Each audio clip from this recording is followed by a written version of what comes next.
Nelson Mandela's early life and rise to activism. Nelson Mandela, born Rolihlahla Mandela on July 18, 1918, in the rural village of Mvezo, South Africa, is one of the most iconic figures in the global fight for justice and equality. His middle name, Rolihlahla, fittingly means pulling the branch of a tree, or more colloquially, troublemaker. Mandela's early life was shaped by both his tribal heritage and the increasingly oppressive system of apartheid, which would later define his life's mission. Mandela came from a royal family. His father, Gadla Henry Mfakaniiswa, was a chief and counselor to the Thembu royal family.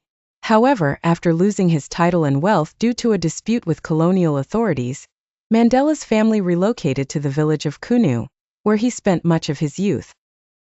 This environment of both privilege and struggle would sow the seeds of his commitment to social justice. As a young man, Mandela was first educated in Methodist schools and later attended the University of Fort Hare, the only higher education institution for Black South Africans at the time. It was here that he began to realize the deep inequalities that shaped his country.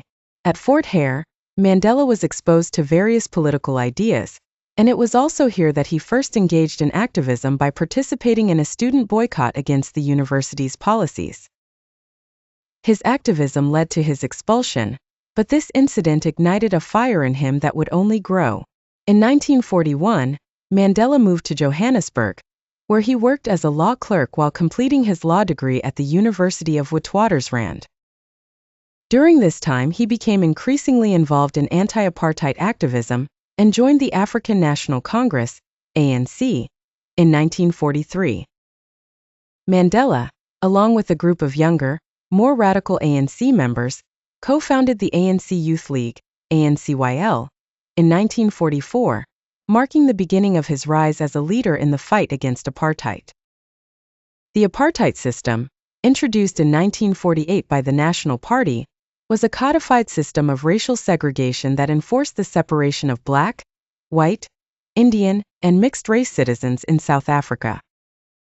Under apartheid, non-whites were subjected to extreme discrimination, denied basic human rights, and forced to live in segregated areas. Mandela and his colleagues in the ANC Youth League believed that the time for passive resistance had passed. They began advocating for more direct, confrontational tactics. In 1952, Mandela played a leading role in the Defiance Campaign, a nationwide movement of civil disobedience against apartheid laws. During this time, he gained widespread recognition as a leader in the anti-apartheid struggle, traveling across the country to inspire others to join the cause. Mandela's growing prominence led to his frequent arrests and harassment by the government, but it did not deter his efforts.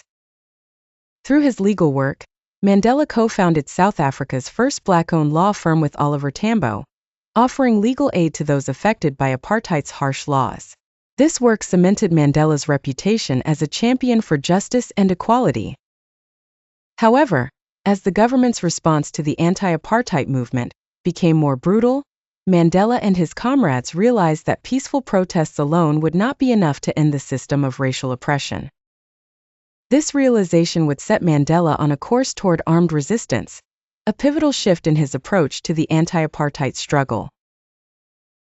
The armed struggle and Mandela's imprisonment in the 1950s, Nelson Mandela and the African National Congress, ANC, faced growing violence and repression from the apartheid government.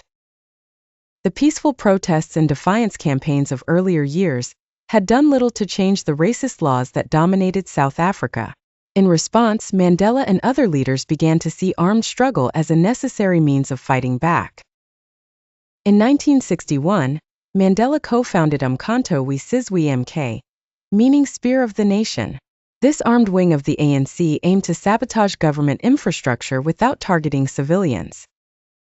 Mandela and his comrades believed this was a last resort to force the government into negotiations. While Mandela had always preferred peaceful resistance, he saw the use of limited violence as justified in the face of the brutal apartheid regime.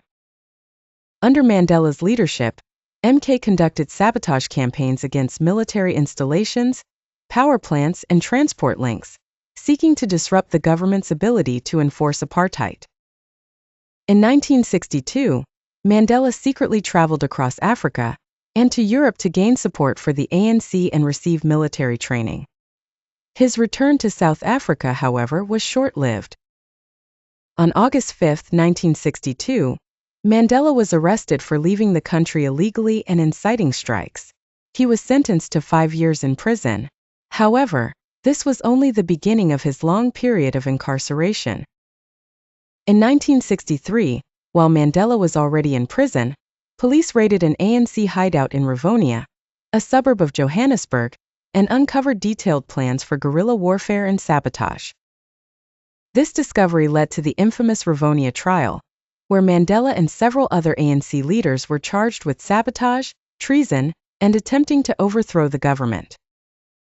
During the trial, Mandela gave his now famous speech from the dock, where he expressed his willingness to die for the cause of a free and equal South Africa. His words resonated around the world. "I have cherished the ideal of a democratic and free society in which all persons live together in harmony and with equal opportunities. It is an ideal which I hope to live for and to achieve. But if needs be, it is an ideal for which I am prepared to die." In 1964, Mandela and his co-defendants were sentenced to life imprisonment, narrowly escaping the death penalty. Mandela was sent to Robben Island, where he would spend the next 18 of his 27 years in prison. Isolated from the outside world, Mandela and other political prisoners endured harsh conditions, including hard labor, inadequate food, and limited contact with their families. Despite these conditions, Mandela remained a powerful symbol of resistance to apartheid. He continued to educate himself and his fellow prisoners, and over time, his stature grew not just in South Africa but internationally. Movements calling for Mandela's release gained momentum, with global pressure mounting against the apartheid regime. As the years passed, Mandela's imprisonment became a focal point for the global anti-apartheid movement. Campaigns like Free Nelson Mandela became rallying cries, and international sanctions against South Africa increased. The apartheid government, feeling the pressure, began to see Mandela not just as a prisoner, but as a key figure who could help negotiate the country's future. Mandela's release, presidency, and legacy. In the late 1980s, South Africa was facing internal unrest, international isolation, and economic decline due to the apartheid regime. The growing resistance from both inside and outside the country forced the government to consider reform. In 1989, South Africa's President P.W. Botha was replaced by F.W. de Klerk, who began to take steps toward dismantling apartheid. On February 11, 1990, after 27 years of imprisonment, Nelson Mandela walked free from Victor Verster prison. His release was broadcast worldwide, and he was greeted as a hero by millions. However, Mandela knew that the journey to a free South Africa was far from over. Upon his release, he immediately called for peace and reconciliation, despite decades of suffering. This call for nonviolence was crucial in preventing a potential civil war in South Africa. Mandela quickly took on a leadership role in negotiations with the apartheid government. Over the next 4 years, he worked tirelessly alongside F.W. de Klerk to end apartheid and establish a new democratic constitution. These negotiations were incredibly difficult, with violence often flaring up between rival factions. Mandela's unwavering commitment to peace and dialogue was key in guiding the country through this turbulent period. In 1993, Mandela and de Klerk were jointly awarded the Nobel Peace Prize for their efforts to peacefully dismantle apartheid and build a new South Africa. 1 year later, in 1994, South Africa held its first multiracial elections. Nelson Mandela, representing the ANC, won by a landslide, becoming the country's first black president. This was a monumental moment not only for South Africa but for the entire world, a testament to the power of forgiveness, perseverance, and the human spirit. As president, Mandela prioritized national reconciliation, famously setting up the Truth and Reconciliation Commission (TRC), which aimed to heal the wounds of apartheid by allowing victims and perpetrators to testify about human rights abuses. Rather than seeking vengeance, Mandela sought to build a unified South Africa. His presidency was marked by efforts to improve the lives of Black South Africans, from expanding access to healthcare and education to tackling poverty and inequality. Mandela stepped down in 1999 after serving just one term, a move that underscored his commitment to democracy and peaceful transitions of power.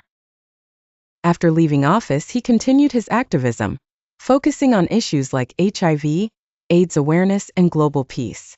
Nelson Mandela passed away on December 5, 2013, at the age of 95.